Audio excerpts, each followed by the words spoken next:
Coba. Selamat. Coba. Selamat sih. Bisa. Mulai.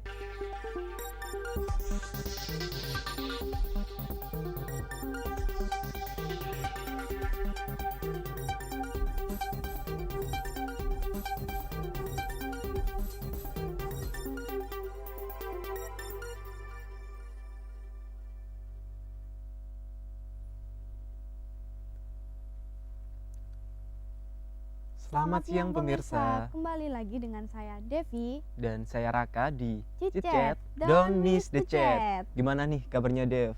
Sosok nanyain kabar Raka, kita tiap hari tuh ketemu loh. Mending pemirsa aja nih yang ditanyain. Gimana kabarnya pemirsa? Apakah lagi suntuk dan ngantuk?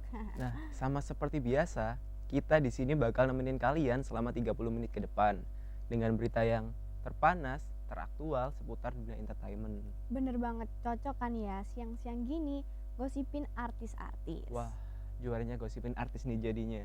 Ngomong-ngomong soal juara, berita kita yang pertama ini menyangkut soal prestasi loh. Prestasi? Nah, penasaran kan? Penasaran banget. Langsung aja kita simak beritanya.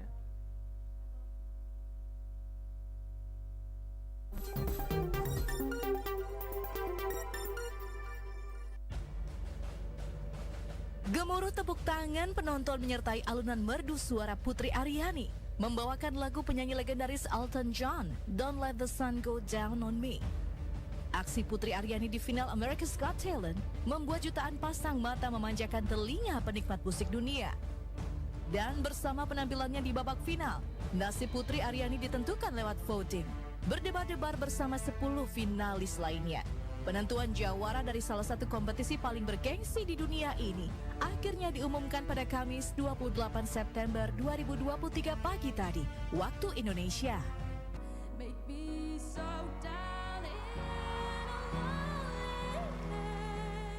Sang pemenang telah ditentukan, dan bersama ini pula pesona Putri Aryani menjelma sebagai sosok yang benar-benar membanggakan, menghembuskan harum nama Indonesia hingga ke Amerika sana. Mulai dikenal luas ketika mendapat Golden Buzzer dari Simon Cowell, kepiawaian Putri Aryani tak perlu diragukan lagi. Melangkah hingga ke babak final, penampilan apik sang penyanyi menghipnotis penonton. Lewat suara emas serta permainan jemari di atas piano, Putri Aryani tunjukkan kebolehan betapa orang-orang larut dalam alunan lagu yang dibawakan dengan penuh penghayatan. Standing ovation dari keempat juri, juga seluruh penonton yang hadir menyaksikan langsung adalah bukti bahwa Putri Aryani layak diperhitungkan.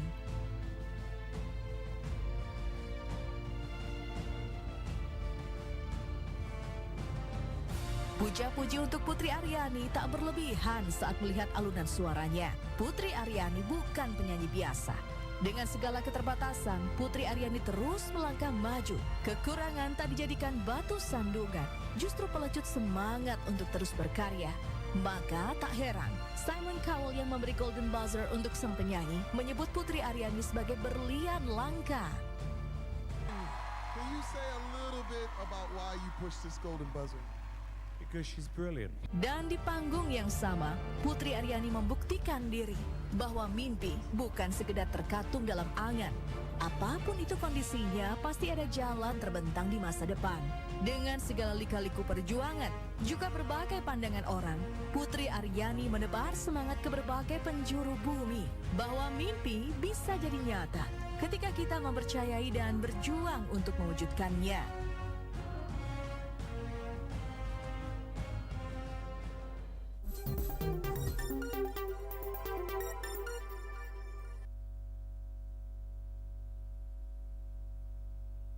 Nah, kan berita pertama langsung nyebut soal prestasi. Bikin iri ya? Kok iri sih? Bangga dong. Oh iya sih bangga. Selamat ya buat Putri Aryani. Iya, selamat ya Putri Aryani, udah bikin bangga ayah, ibu, dan negara nih. Padahal umurnya masih 17 tahun, tapi udah bisa meraih posisi keempat di ajang ternama dunia, American's Got Talent. Kamu inget kan waktu Putri Aryani muncul? Wah, itu trending nomor 1 di Twitter. Dia bawain lagu You Break My Heart, tuh tahu nggak sih? Ingat banget sih pastinya. Soalnya aku nontonnya tuh sambil ngeluarin air mata dikit dong. Ya kalau nangis mah bilang aja, wajar lah ya kalau nangis. Soalnya Simon Cowell pun ikut speechless waktu lihat Putri tampil. Aku juga nangis loh by the way. waktu pertama kali denger Putri nyanyi, aduh merinding sekaligus bangga deh pokoknya. Iya deh, benar. Terus selain karena suaranya yang enak, Putri Aryani kan bisa dibilang memiliki kekurangan kan ya. Ya, Allah. Tapi dia mau berusaha dan berani buat ikut ajang tersebut. Emang kekurangan itu nggak selamanya buruk sih. Justru karena itu semakin semangat untuk ngeraih mimpi. Bener banget, harus jadi pacuan untuk terus berkarya. Ngomong-ngomong soal karya nih, berita selanjutnya datang dari dunia perfilman Indonesia, yaitu Petualangan Sherina 2 yang dibintangi oleh Derby Romero dan Sherina Munaf. Penasaran gimana beritanya? Penasaran dong Jadi pastinya. jangan kemana-mana, tetap di Chit Chat. Chat. Don't miss the chat.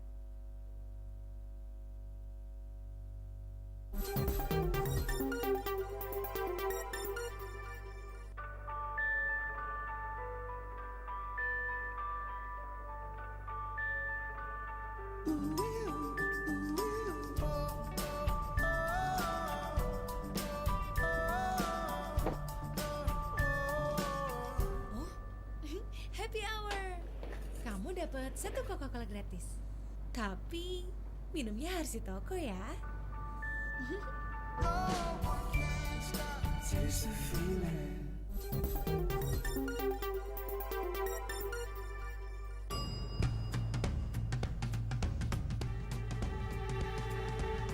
Pokoknya pastiin jangan sampai telat, ntar jam 2 kita bahas materi Davos buat kita presentasiin ke Pak Ilyas. World Economic Forum. Buat 2 yang penting kita ke Swiss.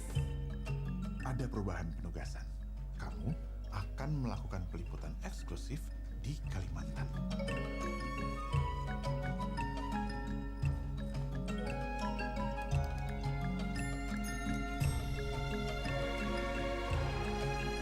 Apa kabar, Syil? Selamat datang di Okal, jurnalis terbaik Next TV, Sherina M. Darmawan. Ternyata. Tapi udah. Married. Cie, reuni nih. Dulu ku punya sahabat, dia sangat senang berdebat. Dengarlah kawan, laganya kayak jagoan. Apa salahnya sih senang debat? Kita selalu bersama, dari kecil sampai remaja. Atih kapan dapat hadiahnya, Beb? India November kontak, barang sudah di tangan kami. Pak Sadam, saya menemukan Hilda pingsan dan saya tidak menemukan Sayu, Pak. Pastikan kalian bersembunyi di tempat yang udah disepakati. Sini! Kapankah datang hadiah istimewa, satu langkah yang eksotis? Hei! Oh sungguh pantangku kalah wibawa, aku harus paling fantastis. Ini masalah reputasi dan soal eksistensi tak bisa ditoleransi. Agar lampaui ekspektasi, satu langkah itu harus kukoleksi.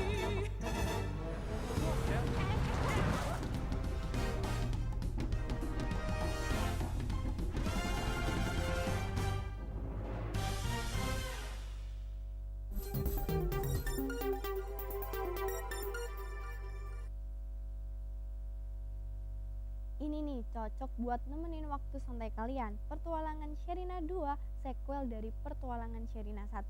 Film yang masih dibintangin sama Derby Romero dan Sherina Munaf. Film ini sukses bikin penonton nostalgia loh. Iya deh. Film pertamanya tuh muncul tahun 2000-an gak sih? Pas kita masih belum lahir. Iya, kita masih belum lahir. Dan di sinopsis film ini itu dijelasin kalau mereka ketemu kembali dan berpetualangan bersama lagi setelah kepisah hampir 23 tahun lah ya. Reunian dong iya, jadinya. jadi ya kayak dia reuni. Udah lama banget ya sejak film pertamanya tuh rilis.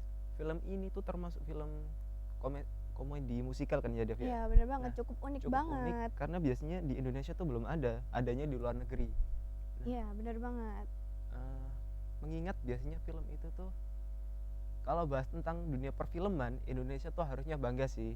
Waktu film ini pertama kali rilis aja itu udah ditonton lebih dari 250 juta penonton. 250 juta penonton, banyak banget dong. Fantastis kan ya untuk Iya, genre gila, film lumayan yang banget. nggak umum di Indonesia. Bener banget, industri perfilman kita tuh juga udah bisa dibilang udah keluar dari zona nyaman lah ya. Ya bener. Udah mulai mau explore ke berbagai genre film. Emang anak Indonesia nih top banget kok. Nah, makanya kita itu harus selalu mengapresiasi karya-karya anak bangsa. Dimulai dari nggak nonton bajakan, terus selalu nyantumin kredit di semua hal yang kita ambil, dan selalu bikin karya yang original pastinya. Iya bener banget. Dan ngomong-ngomong soal karya nih, kan ada tuh artis-artis yang terkenal karena sensasional yang mereka bikin. Karena udah bahas ginian nih, berita selanjutnya ini cukup fenomenal akhir-akhir ini di sosmed. Apa itu? Penasaran kan? Penasaran banget. Jangan kemana-mana. Kami akan kembali dengan pesan-pesan berikut.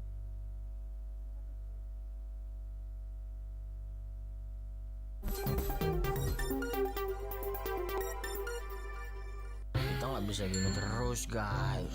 Kita harus bisa asik lagi.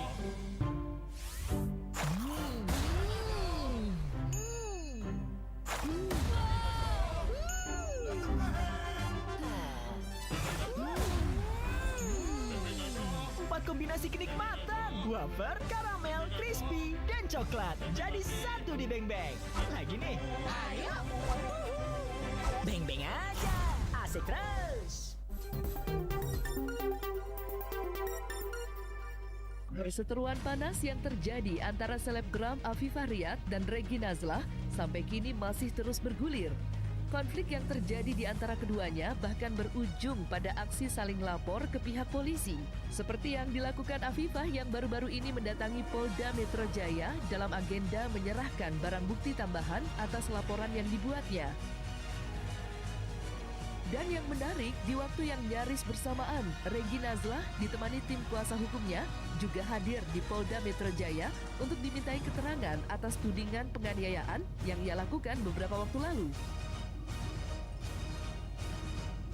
Lantas, seperti apa hasil dari pertemuan mereka kemarin? Benarkah Afifah tidak mau berdamai dan ingin meneruskan kasus ini hingga ke meja hijau persidangan? Seperti apa pula pihak Reggy Nazlah menanggapi hal tersebut?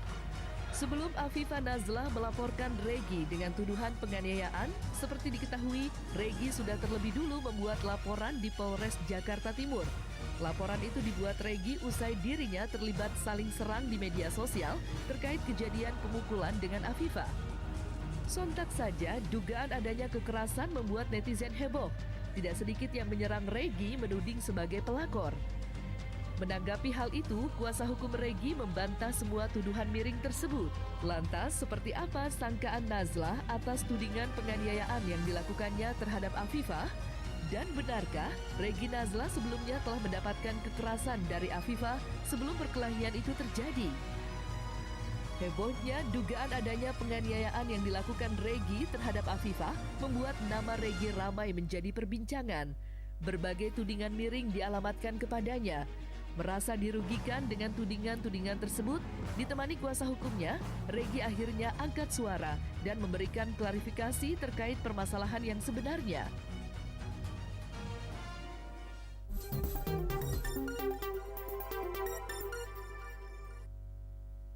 Kenapa nih aku ikut dicakar?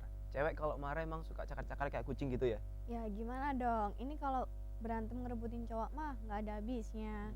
Kalau ngelibatin perasaan tuh otak jadi sulit diajak kompromi sih. Tapi meskipun begitu nggak dibenerin juga kelakuan si mantan pacar suaminya Afifah ini. Gimana? Mantan pacar suaminya Afifah? Nah, iya jadi ini tuh si mantan pacar dari suaminya Afifah. Oh, yang awalnya ini kan mulai dari mantan pacar suaminya suka banget tuh bikin isi konten yang nyudut-nyudutin si suami. Terus berlanjutlah pertengkarannya sampai ke real life, dan denger-denger nih kasus ini bakal dibawa ke ranah hukum. Gini ya, yang awalnya dari internet terus jadi merembet kemana-mana. Emang kadang manusia tuh kalau bikin komentar suka yang jahat-jahat gitu, terus bikin postingan sindir-sindiran dan masih banyak lagi. Iya, makanya kalau gunain sosial media tuh yang bener-bener ya pemirsa, sebaiknya kita berhati-hati dan juga untuk menghindari perseteruan akibat panas sosial media, lebih baik kita acuh tak acuh ya, biar hati ini tenang. Nah, ngomong-ngomong soal TikTok nih, ya Dev ya. Iya, apa Berita tuh? selanjutnya itu datang dari aplikasi TikTok yang menghapus fitur belanja. Ya, Penasaran? sedih banget, Sedih.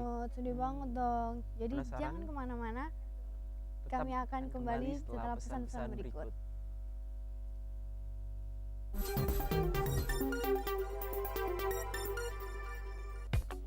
Floridina baru. So juicy. Floridina Florida Orange dengan Pulp Protection System, bulir lebih utuh, lebih banyak. Mengandung vitamin C untuk melengkapi kebutuhan harianmu. Bulirnya Pulp. Seger dan juicy-nya favorit semua. Lebih fresh. All the fun begins with Floridina. Harga 3.000 dari Wings Food.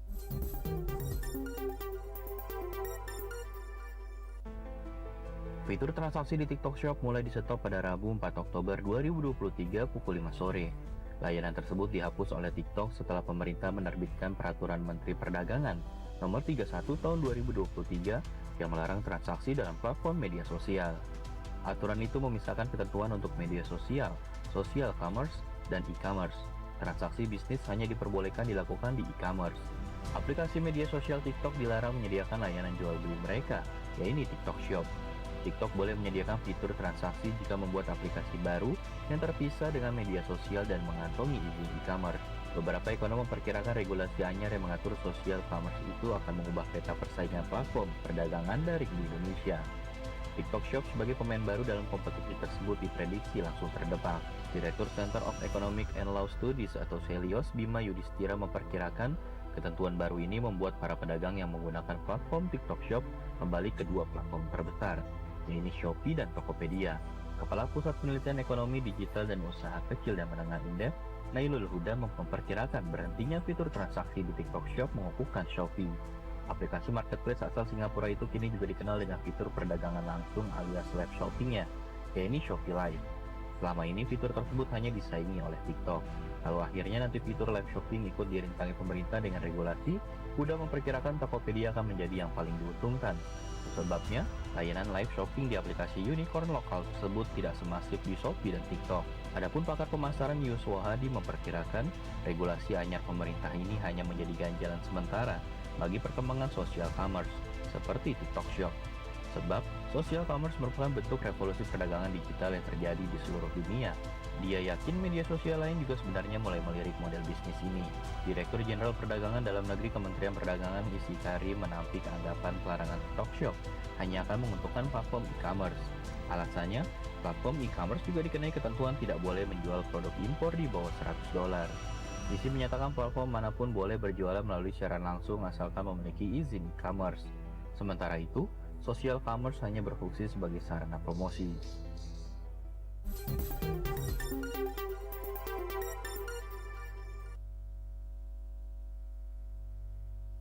Nah, ini nih berita tentang penutupan TikTok Shop. Awalnya TikTok emang muncul waktu pandemi nggak sih? Ya bener banget, terus kontennya kan juga beragam, kayak mulai dari video joget, review makanan, review skincare, dan banyak lagi lah ya pokoknya. Terus jadinya merambat ke dunia e-commerce.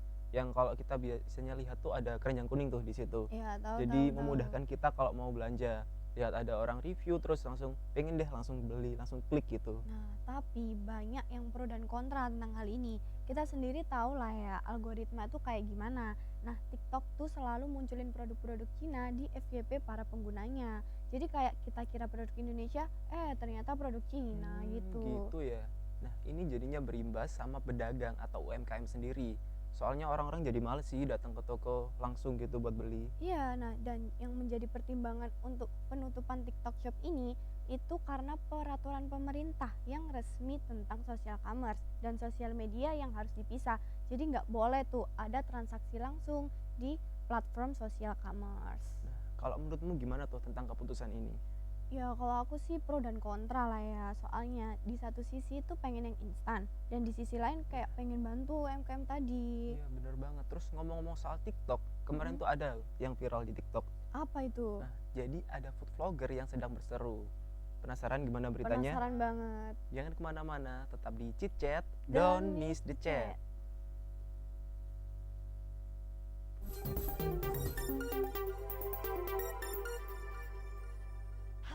di luar, haus di rumah. Makan pedas di luar, makan pedas di rumah. Paling nikmat minumnya teh pucuk harum, teh pucuk harum, teh pucuk harum. Manisnya pas, oh teh pucuk harum. Enggak nyangkut di leher, enggak bikin haus lagi. Mau di dalam atau di luar rumah, minumnya teh pucuk harum. Bikin seger di mana aja.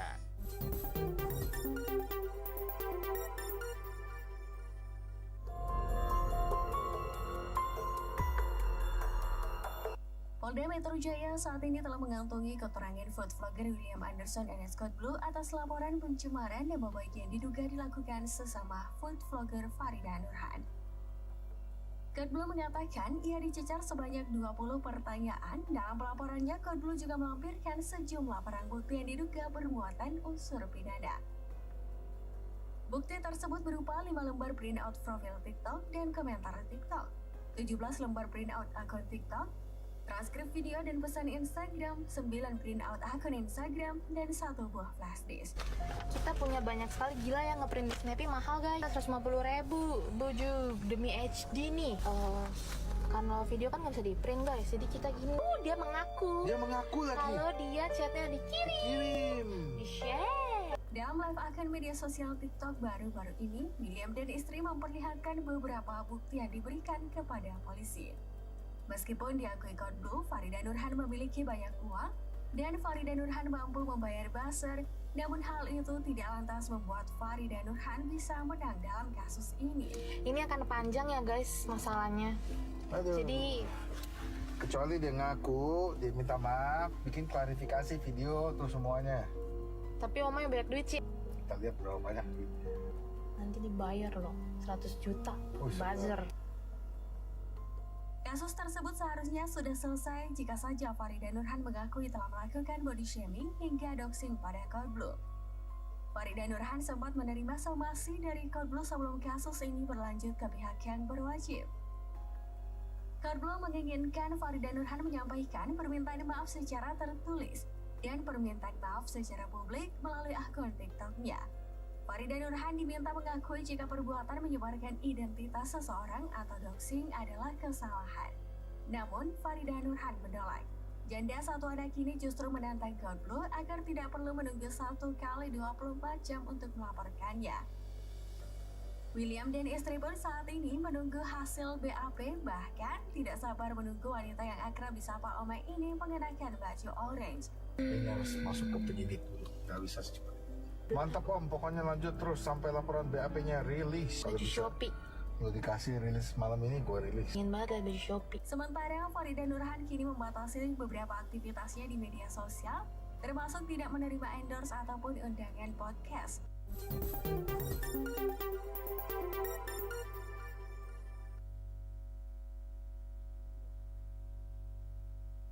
Aduh, gini nih, permasalahan yang bermulai dari stit video di TikTok jadi saling melapor hingga ke Polda Metro Jaya. Waduh, sayang banget ya. Jadi tuh kayak ada food vlogger yang lagi review tempat makan. Terus dia honest review tentang makanan dan tempatnya. Nah, ada food vlogger lain yang enggak terima soal kritikan yang pedas itu. Lalu dimulailah pertengkaran dari doxing, lalu ikut campur urusan keluarga dan berakhir dilaporkan ke Polda Metro Jaya oleh yang bersangkutan tadi. Nah, udah rinci tuh tadi dijelasin. Kalau menurutku ya, review sesuatu tuh harus jujur sih. Soalnya para pembeli itu lihat apa yang kita omongin. Kalau nggak jujur namanya juga bohong kan ya? Iya, bohong banget. Tapi mungkin emang mereka reviewnya kejujuran kali ya. Iya, kali kejujuran ya. Nah, yang dilaporin di sini tuh juga atas nama doxing tadi Kak. Kan mempublikasikan data pribadi orang ke internet juga nggak boleh. Ya, bener sih. Dan si review makanan tadi tuh terkenal karena nggak pernah nunjukin wajahnya di setiap kontennya. Iya bener banget. Kembali ke peraturan awal ya Dev ya. Kalau bermedia sosial itu harus bijak, karena masalah sedikit aja bisa bikin besar. Nah iya bener banget, harus bijak ya pemirsa. Ngomong-ngomong, kita sudah 30 menit menemani kalian membawakan berita berbagai topik dari prestasi yang membanggakan hingga perseteruan-perseteruan yang terjadi di media sosial. Terima kasih karena telah menonton Chit Chat, dan jangan lupa saksikan Chit Chat di MMA Station pada pukul 12 siang. Sampai jumpa lagi di Chit Chat. Chat, don't miss the chat. Bye bye. Bye bye. Dadah.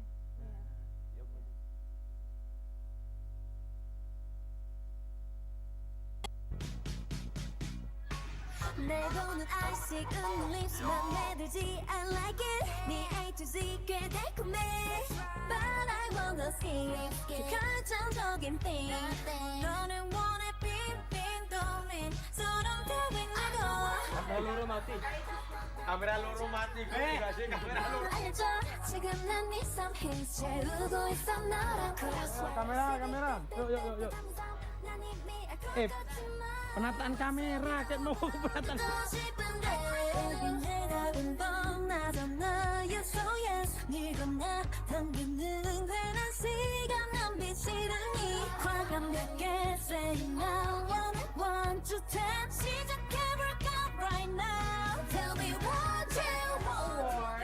People already declared that you cannot throwing bomb at a freaking hospital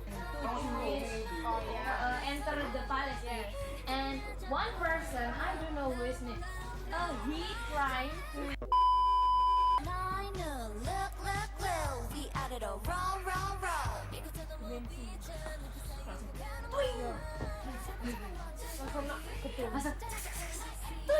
asam